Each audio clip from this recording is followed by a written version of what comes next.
Bom dia, meus amados, a graça e a paz do Senhor.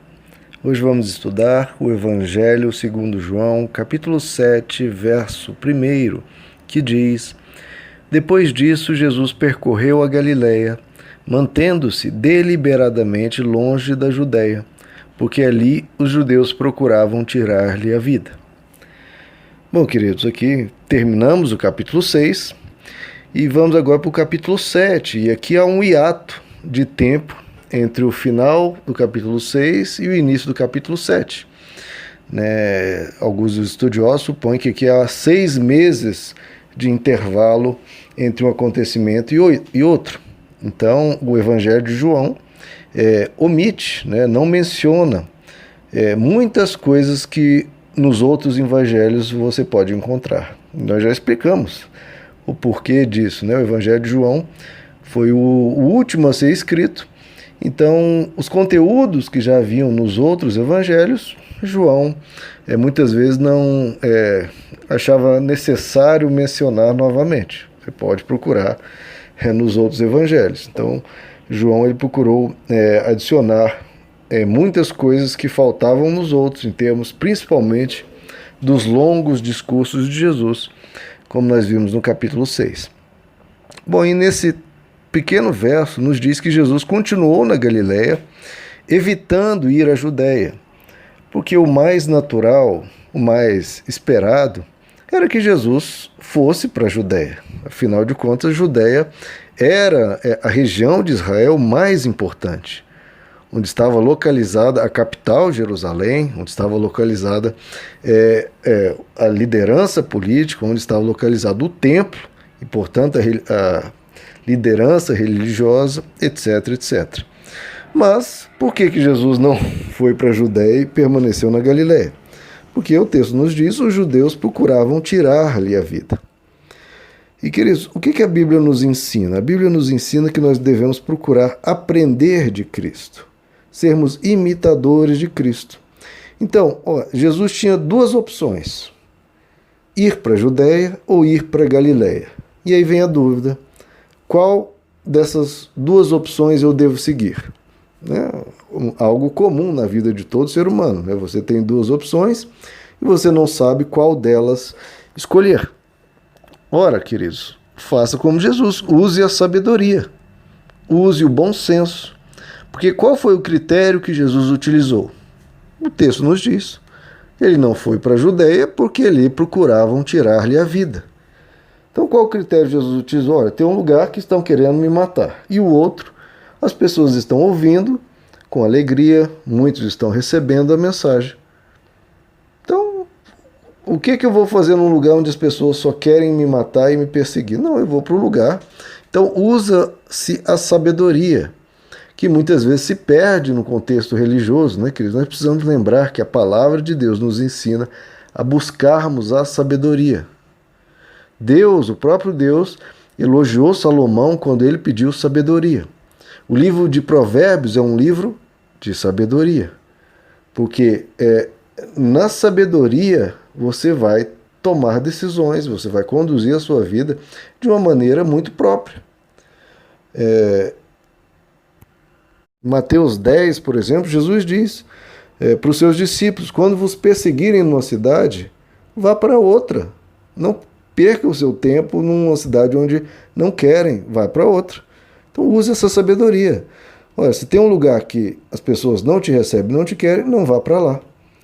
Então você não precisa usar aquele termo, às vezes tão comum no meio evangélico, qual é a vontade de Deus para a minha vida? Não, queridos, Deus não quer te teleguiar. Deus, se Ele quisesse, Ele teria criado robôs. Ele não criou robôs, Ele criou seres pensantes. Então, use o livre-arbítrio que Deus te deu, use a sabedoria e o cérebro que Deus te deu, use as informações que você tem, pese os prós e contras, ore pedindo a Deus discernimento, porque inclusive a palavra nos diz que quem quiser a sabedoria, peça a Deus que Ele dá livremente. Então Ele não quer te dar a solução pronta e acabada, Ele quer te dar a sabedoria para você pensar e você decidir como um ser inteligente. Porque ele nos fez a imagem e semelhança dele. Então, como seres inteligentes. Não como robôs, não como autômatos. Agora, qual que é a vontade de Deus para a sua vida, queridos? A Bíblia já te disse qual é a vontade dele. A vontade de Deus para a sua vida é a vossa santificação. É isso que a Bíblia diz sobre a vontade de Deus. A vontade de Deus não é você comprar um carro X ou um carro Y, morar num lugar X ou num lugar Y, né? Escolher um trabalho X ou um trabalho Y. Essas questões tópicas, não. Deus quer saber, ele se importa mais com o quê? Quem você é, com como você conduz a sua vida, os valores que você tem vivido, quais são os frutos que a sua vida está produzindo. Estão de acordo com os frutos do Espírito? Então, essa é a vontade de Deus, que você produza os frutos do Espírito. Então, queridos, conduza a sua vida pensando naquilo que é bom, ponderando no amor e utilizando a sabedoria. Imite Cristo. Olhe os critérios, olhe o que está acontecendo ao teu redor e tome uma decisão sábia. Claro, sempre pedindo que Deus te esclareça, te dê discernimento. Agora, mas e se Deus tiver uma vontade específica, por exemplo, num local que Ele quer que eu vá trabalhar lá porque eu preciso ajudar uma pessoa que está lá? Queridos, a vontade de Deus é vontade de quem? É vontade de quem? Vontade de Deus. E Deus, saiba disso, Ele se encarrega de fazer a vontade dEle. Ele se encarrega, você não precisa ajudar a Deus, Ele não precisa da sua ajuda. O que Ele precisa fazer, Ele fará.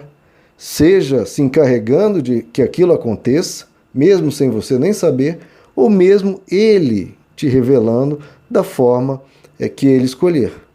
Então não fique desesperado para descobrir, não.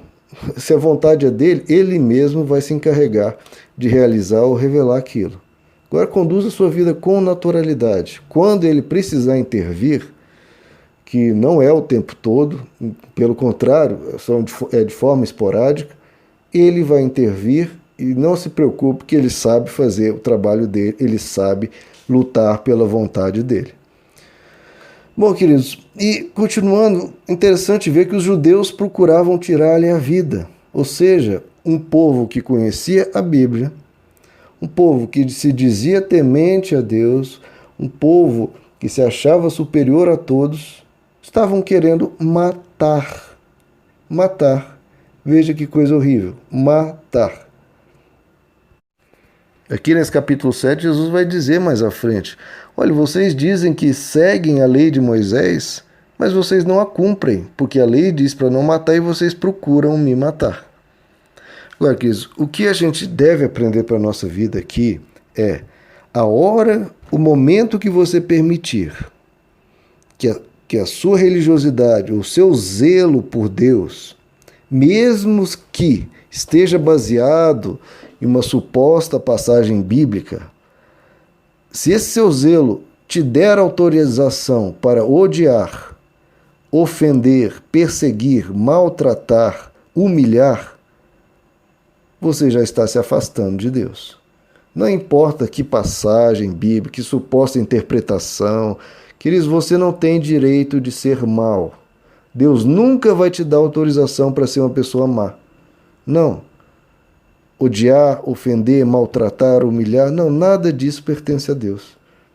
E se você fizer isso, você está entrando aqui na turma dos judeus e vai acabar estando num espírito pronto para matar, entre aspas, até mesmo Jesus, que é contrário a todo e qualquer mal, toda e qualquer injustiça, toda e qualquer maldade humana.